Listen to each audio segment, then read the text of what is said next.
오늘 설교 제목은 세상 속에서 복음의 소망으로 살아가기라는 제목으로 지어봤습니다. 왜냐하면 오늘 설교에 소망이라는 단어가 본문에 등장하는데 제가 이 소망에 이번 한 주간 꽂혔거든요. 네. 두 가지 소망입니다. 첫 번째는 다이어트의 소망. 저희 아들이 아주 웃으면서 얘기하더라고요. 아빠, 다이어트는 불가능한 거라던데. 어떤 유튜브를 보더니 아, 그래? 그래서 그래, 하지만 아빠는 한번 해보려고, 이런 복음의 소망이 하나 있고요. 다이어트의 소망이 또 하나는 앞서서 기도할 때 함께 나누었지만 우리 아이들 또 청년 포함해서 한 35명, 6명 되는 이 구성원이 우리 어른들과 함께 신앙생활하는 이 과정을 통해 어떤 놀라운 하나님의 사람으로 빚어갈 수 있을까, 요 소망을 품고 한번 잘 가보면 좋겠다. 이 마음에 두 가지 소망이 있습니다. 어떤 사람이 있었습니다. 이 사람은요, 자신의 매우 잘하는 일이 있었어요. 잘할 뿐만 아니라 사명감을 가지고 무척 열심히 하는 사람이었죠. 그런데 원치 않는, 또 예상치 못했던 심각한 오해가 생겼습니다. 그리고 그 일을 하다가 누명을 쓰게 됐어요. 그래서 옥에 갇히기도 했네요. 옥에 갇히면 포기할 만한데 그에게 그 일은 별일이 아니었나 봐요. 그래서 계속해서 자신이 잘하는 그 일을 사명감을 가지고 더 열심히 했어요. 그래서 심지어 그 일, 자신이 잘하는 그 일 때문에 죽게 됐어요. 자, 여러분, 이제 자신이 잘하던 그 일을 더 이상 못하게 됐거든요. 그러면 이 사람은 성공한 걸까요? 실패한 걸까요? 이게 누구 이야기죠? 예, 오늘 본문의 바울 이야기입니다. 사도 바울은 여러분 탁월하고 유능한 해외 선교사입니다. 능력도 있었고 설교도 잘했고 은사도 베풀며 기적적인 사역들을 아주 성공적으로 수행한 유능한 해외 선교사였습니다. 그의 선교 여행은 쉬운 적이 없었습니다. 항상 위험했고요. 또 항상 어려운 일들이 도처에 널려 있었어요. 하지만 그 모든 것들을 충분히 잘 이겨냈어요. 모든 위험을 이겨내고 선교 사역을 결론적으로 성공적으로 마쳤죠. 수천 킬로의 여행길을 마다하지 않고 성실함으로 다녔고요. 그러면서 그 수천 킬로의 여행길마다 방문하는 모든 도시에서 복음의 열매들을 맺으며 탁월하고 유능하고 영광스러운 교회들을 잘 세워갔었던 사람입니다. 자, 그런 사도 바울의 선교 사역의 최종 결과, 그 결과가 뭐냐면 딱 한마디로 말하면 사형 미결수입니다. 사형 미결수가 뭐죠? 죽기는 죽을 건데 아직 언제 죽을지 결정되지 않은 상황. 이게 사도 바울의 선교 사역의 결과입니다. 여러분, 그러면 사도 바울의 모든 성공적인 여행, 수많은 선교지에서의 교회를 영광스럽게 세운 이후에 이제는 사형 미결수로 살아가게 될 수밖에 없는 사도 바울의 이 상황. 이거 우리의 기준으로 보면 여러분 성공한 걸까요? 실패한 걸까요? 바울의 선교 사역은 이제 가택연금에 가정집 하나, 셋집을 얻어서 이걸 뭐 로마 정부가 셋집을 대신 내주는 게 아니고요. 본인이 돈 들여서 로마의 조그만한 하층민들이 사는 방 한 칸짜리 감옥과 같은 기능을 하는 집안에 가택연금된 상태로 오늘 본문이 시작이 되는 거거든요. 16절로 19절을 한번 보도록 하겠습니다. 예, 감사합니다. 16절로 19절 같이 한번 읽어볼까요? 함께 합니다. 우리가 로마에 들어가니 바울에게는 자기를 지키는 한 군인과 함께 따로 있게 허락하더라.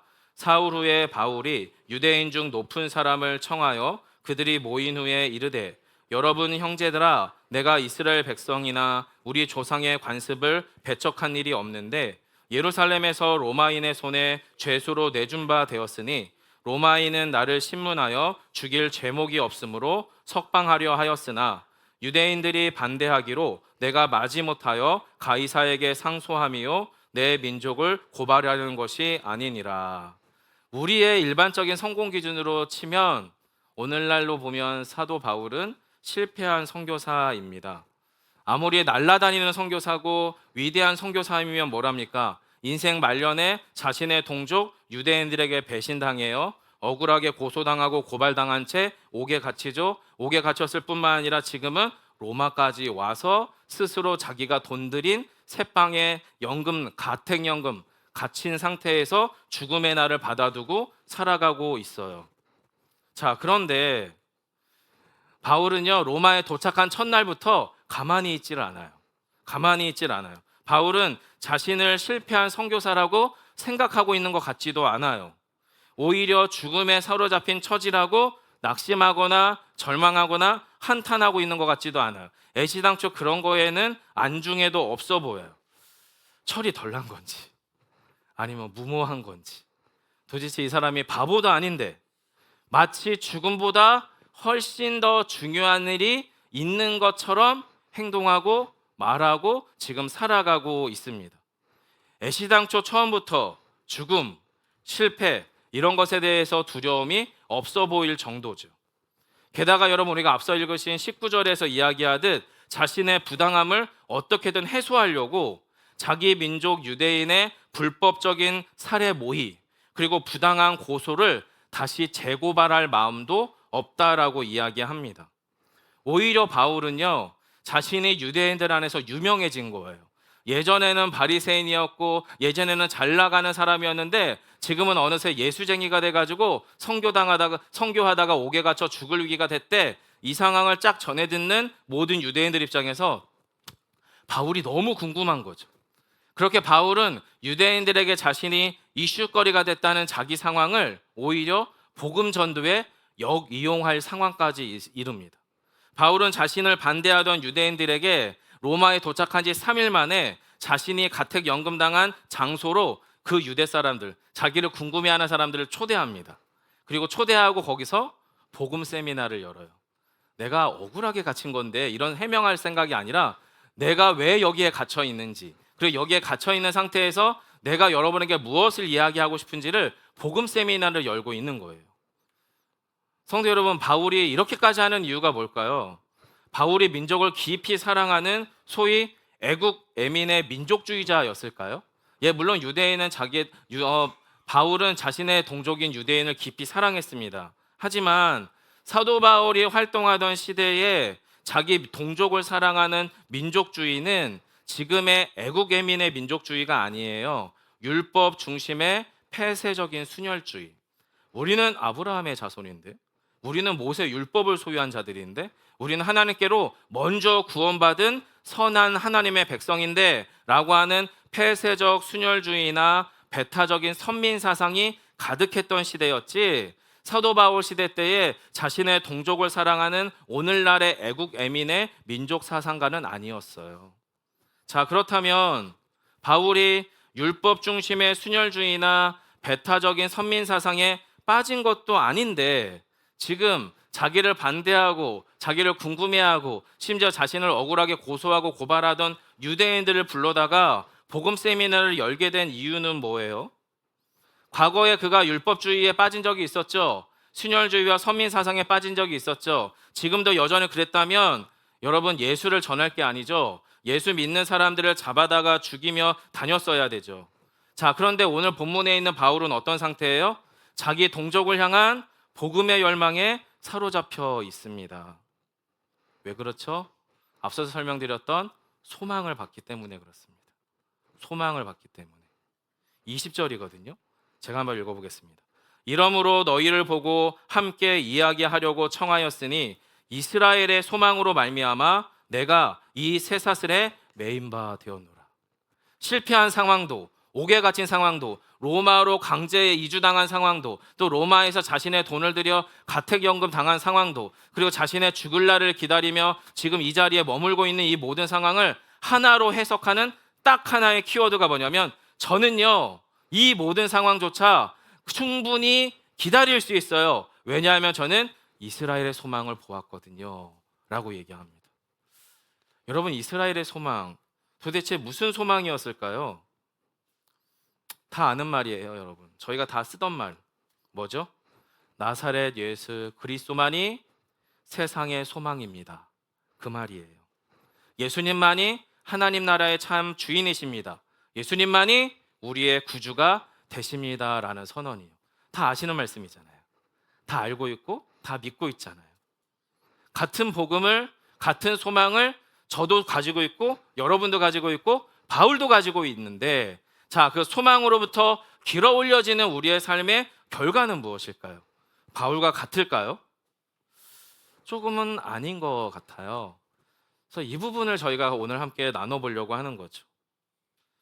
자, 그 얘기를 나누기 전에 먼저 바울은 왜 이토록 예수의 복음을 유대인들에게 전하고 싶었을까요?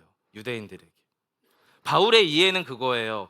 구약 말씀을 유대인이 먼저 받았기 때문에 구약 말씀의 완성인 예수 그리스도의 복음의 완성은 가장 1차적으로는 유대인에게 전하여져야 한다라고 하는 소망과 확신이 있었어요. 그래서 바울은 선교 지역마다 유대인 회당을 먼저 방문하고 유대인 회당에서 먼저 복음을 전하다가 그 사람들로부터 매맞고 거절당하고 핍박받으면 거기를 떠나서 비유대인들인 다른 민족들에게 복음을 전하는 방식을 계속해서 가요. 이유는 하나죠. 이들에게 먼저 그리스도의 복음이 전파되어야 한다라는 거예요. 게다가 어느 정도였냐면 로마서 9장에서는 바울이 이렇게 얘기합니다. 내 형제 곧 고륙의 친척을 위하여 내 자신이 저주를 받아 그리스도에게 끊어질지라도 내가 원하는 바가 유대인들에게 그리스도의 복음이 전하여지는 겁니다 라고 이야기합니다. 바울은 어쩌면 자기 민족을 향한 부채감이 있었던 것 같아요. 빚진 마음. 이 복음이 얼마나 좋은 건데, 이 복음이 유대인들에게 얼마나 유일한 해답이 되는데 저 사람들이 이걸 모른단 말이야. 이게 이 바울의 마음을 절절절 끓게 만들었던 것 같아요. 그래서 유대인들에 의해서 옥에 갇히더라도, 죄수의 몸이 되었더라도, 죽음의 맨몸이 되었을지라도 예수의 복음을 전하고 싶어 했어요. 자, 그러면 바울 안에는 우리와 똑같은 복음을 소유한 자로서 우리와 조금은 다른 모습이 보이는 이 지점, 우리에게 심겨진 복음도 사도 바울 안에 심겨진 복음과 똑같다면, 그 예수 그리스도의 복음이 똑같을 텐데 그 예수의 복음이 우리 안에서도 소망으로 역사하려면 우리 내면에서 여러분 반드시 일어나야 될 일이 있습니다. 반드시 일어나야 될 일. 우리 안에서 복음의 빚진 마음이 일어나야 되고요. 이 복음의 빚진 마음이 우리 안에 흘러 들어오시는 예수의 사랑과 조화를 이루어야 합니다. 조화를. 저는 이것을 복음의 빚진 마음과 사랑이 함께 반응해서 우리 마음과 영혼에 울림이 있어야 된다라고 표현하고 싶습니다. 성도 여러분, 설교 중에 또는 찬양 중에, 기도 중에 또는 신앙생활을 하면서 여러 교우들과의 대화 중에 여러분의 몸에 정말 닭살이 팍 돋도록, 아니면 여러분의 마음에 뭉클하도록, 또 여러분의 몸을 완전히 관통해버리는 그 복음의 공명, 울림이 언제쯤 있으셨습니까? 만약에 지난 주일에 있었다면 너무 행복하고 감사할 것 같고요. 아, 목사님 너무 오래돼서 기억이 안 나는데요. 이러면 조금은 아쉽고 안타까울 것 같습니다. 바울은 그게 있었던 것 같아요. 바울은 자신의 삶에서 복음에 대한 빚진 마음과 주 예수 그리스도로부터 부어진 사랑이 그 안에서 어떤 화학작용을 일으킨 것 같아요. 그래서 그 마음 때문에 옆에 사람을 보면 그냥 안타까워요. 이 상황이 속상해요. 뭐라도 하고 싶어지는 것 같아요. 바울은 사람을 봐도, 상황을 봐도, 누구를 만나도 예수님 때문에, 자기 안에 복음 때문에 무엇이라도 하고 싶어지는 것 같아요. 성도 여러분, 그것이 사실은 하나님 아버지의 마음이잖아요. 신학적으로 이해하든 논리적으로 이해하든 한번 생각해 보세요. 자, 여러분, 하나님께서 가장 완전한 참 신이라면 하나님이 가지고 계신 사랑은 완전하겠죠. 그렇죠? 논리적으로든 신학적으로든. 즉 하나님 아버지께서는 그 어떤 존재보다 가장 완전하고 충만한 사랑이 가득한 분이에요. 여러분 그것을 믿으십니까? 네, 인정하십니까? 자, 그렇다면 그 완전하고 충만한 사랑을 가진 아버지 하나님께서 그 완전하고 충만한 사랑으로부터 떠나버린 어떤 존재를 바라보고 있어요. 그리고 이 존재는 어떤 존재냐면 하나님 아버지의 사랑으로부터 완전히 떠나버렸다는 것조차 못 느끼는 상태의 사람이에요. 그런 존재예요. 자, 그러면 완전하고 충만한 사랑으로 가득한 아버지 하나님의 시선이 자신이 그 하나님의 완전하고 충만한 사랑을 누리기에 충분한 존재라는 것조차 못 느끼는 존재를 바라볼 때에 아버지의 마음이 어떨까요? 안쓰럽겠죠. 속상하겠죠. 그리고 하나님 아버지께서 뭐라도 하고 싶으시겠죠. 이게 복음의 빚진 마음이에요. 그리고 이 복음의 빚진 마음을 가장 완벽하게, 가장 충만하게 이해하신 분이 예수님이에요. 예수님.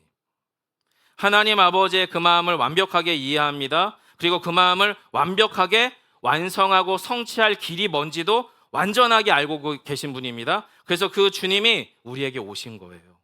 그리고 그분께서 하나님의 구원 약속을 십자가의 죽으심과 부활로 완성하신 거죠. 이게 사도 바울의 그 마음 안에 담겨진 빚진 마음이에요. 성도 여러분, 사도 바울이 말하는 이스라엘의 소망 예수 그리스도가 그렇게 대단한가요?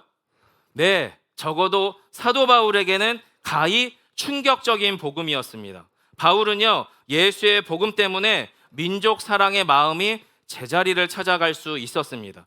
예수의 복음을 만나지 못했다면 그는 여전히 살해하고 위협함으로 예수 믿는 유대인들을 잡아 죽이는 것이 하나님을 위한 신앙이라고 절대 확신하고 착각하며 평생을 살았을 근본주의 유대주의자입니다. 예수의 복음이 없었다면 그랬습니다. 하지만 예수의 복음에 눈을 뜬 바울은 복음의 빚진 마음과 민족에 대한 사랑이 조화를 이루기 시작해요.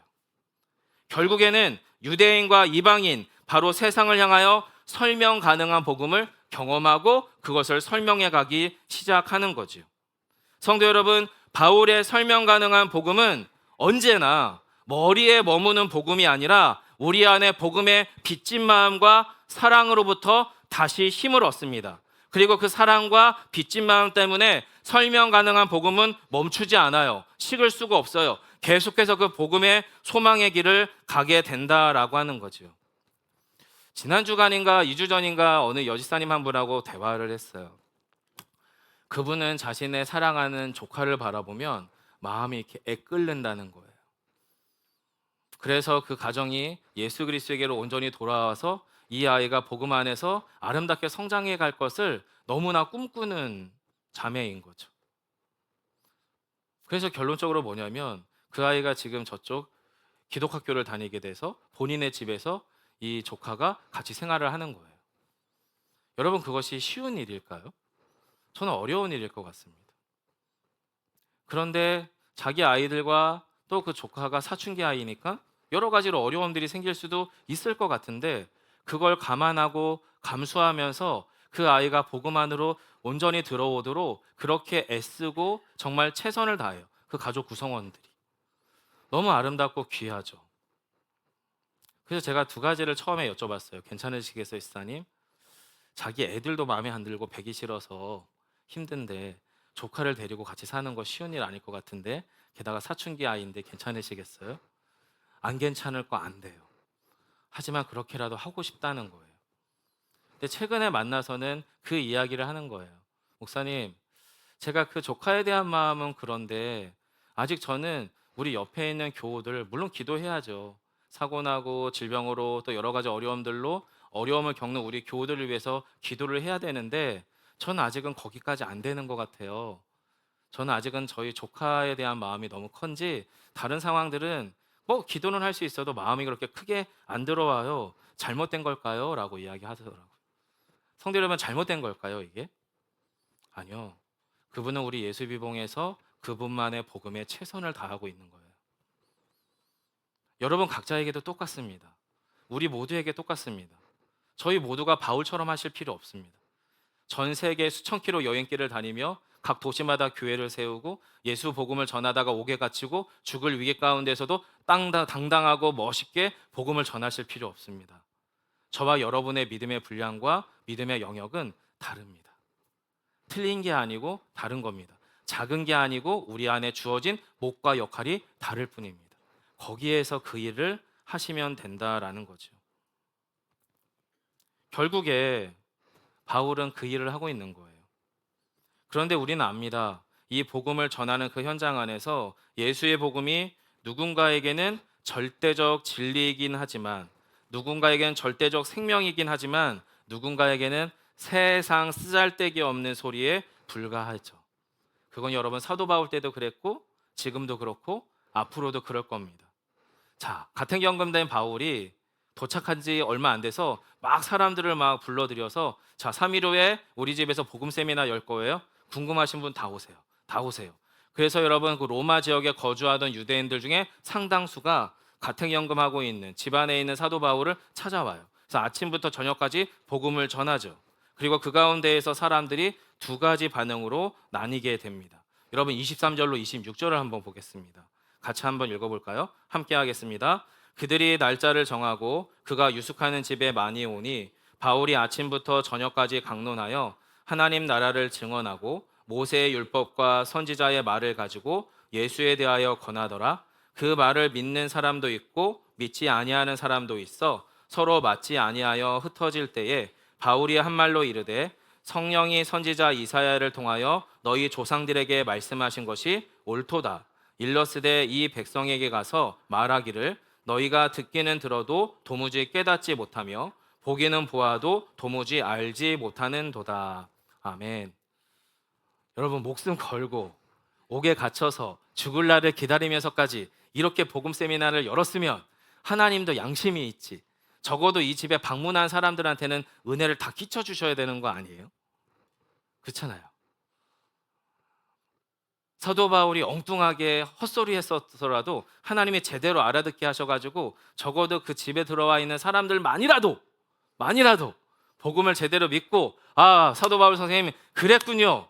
저희가 예수님을 오해했습니다. 당신을 오해했습니다. 우리가 모세율법을 잘못 믿고 있었군요. 우리가 예수 그리스도에게로 돌아가겠습니다. 이렇게 말하면 정말 좋을 것 같은데 사도 바울이 복음을 전하는 현장들마다 선교 여행을 다니던 처음부터 심지어는 지금 죽을 날 받아두는 이날까지도 하나님의 반응은 어떤 이는 믿게 하시고 어떤 이는 안 믿는 상태를 그냥 내버려 두시는 거예요. 여러분 이 상황을 사도 바울이 배겨내고 견뎌내고 버텨낼 수 있는 힘은 어디서 올까요? 예, 그 상황에 영향을 받으면 저는 못 견딜 것 같습니다. 사도 바울에게는 우리의 삶에서 소망으로 작동되는 다른 뭔가가 있었던 것 같습니다. 무슨 이야기죠? 저희의 보통 신앙생활은요, 복음도 소망이고, 돈도 소망이고, 사랑도 소망이고, 건강도 소망이고, 그리고 내 안에 있는 모든 경험과 지식도 소망이고, 내 입맛도 소망이에요.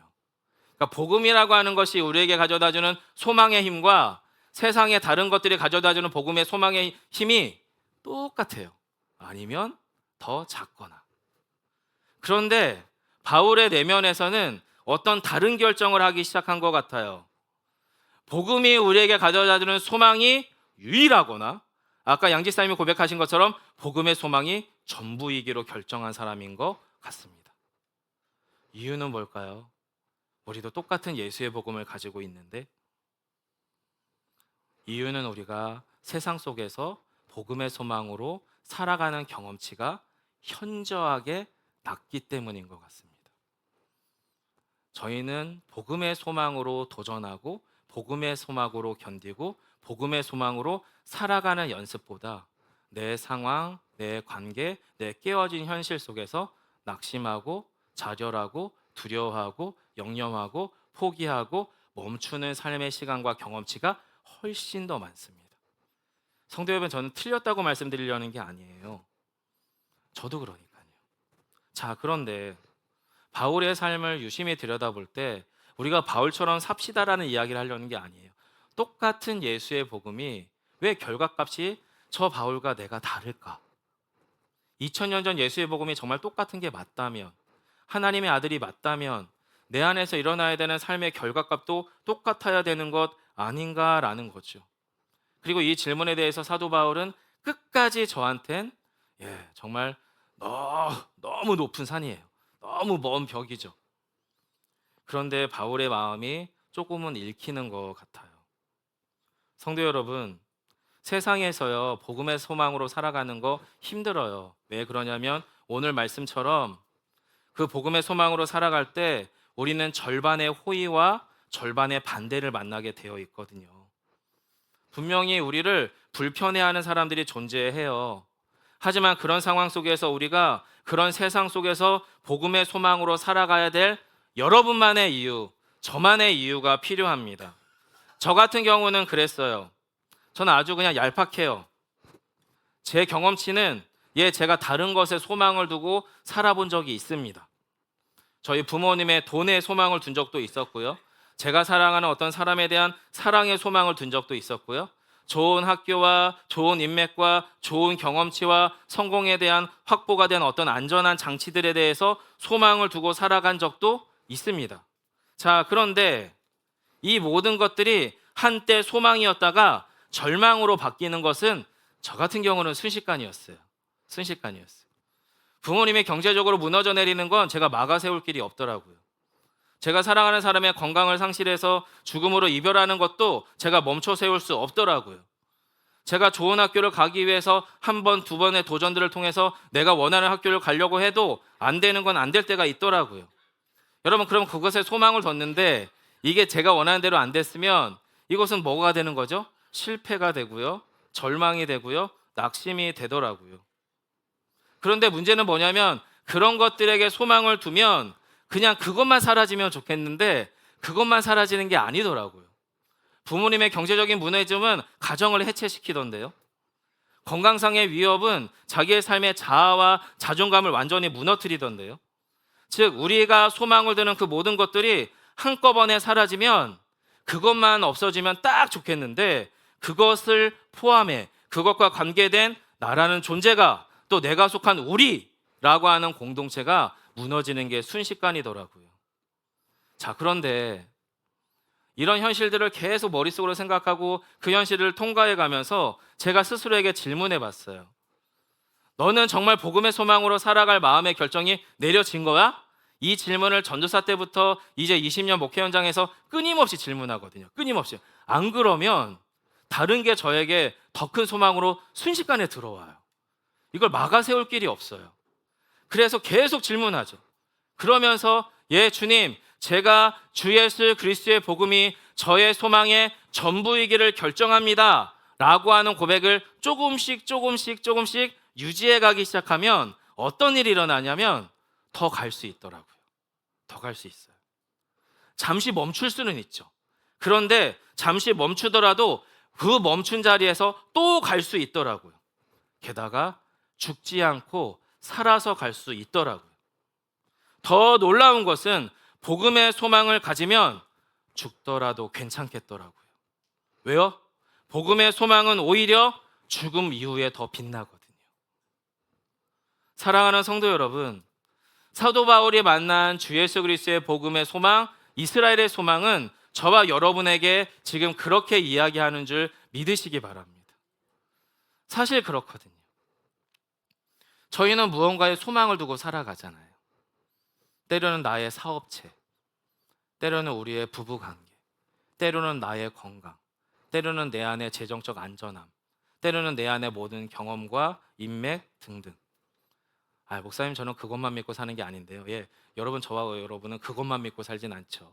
하지만 그게 우리에게 꽤나 결정적일 거라고 기대하고 살아갑니다. 그게 틀렸다는 말씀을 드리려는 게 아닙니다. 저도 그런 사람이니까. 그런데 반대로 생각해 보실 필요도 있어요. 그게 꺾였을 때 우리를 지켜주는 소망은 어디에 있는가? 그리고 이 부분에 대해서 사도 바울은 이미 대답을 내린 상태였던 것 같아요. 예수 그리스도의 복음에 내가 소망을 둬야겠구나. 사랑하는 성도 여러분, 저는 오늘 본문 안에서 그 소망을 발견했습니다. 이상한 사람입니다. 옥에 갇혔는데도 신나. 로마에 도착하자마자 사람들을 불러들일 생각부터 해. 자기가 얼마나 억울하고 얼마나 속상하고 얼마나 힘든지를 떠벌리기 위해서가 아니라 좋다. 이참에 나를 궁금해하는 사람들한테 예수의 복음을 좀 제대로 전해보자. 제대로 전했어. 그럼 다 잘 믿었으면 좋겠는데 절반은 욕하면서 나가. 근데도 또 전해. 그걸 2년 동안. 죽음의 날이 다가오는 그날까지. 사랑하는 성도 여러분, 저와 여러분의 삶의 현장 안에서 그 복음이 소망이 되는 오늘 한 날, 이번 한 주간이 되시기를 간절히 축원합니다.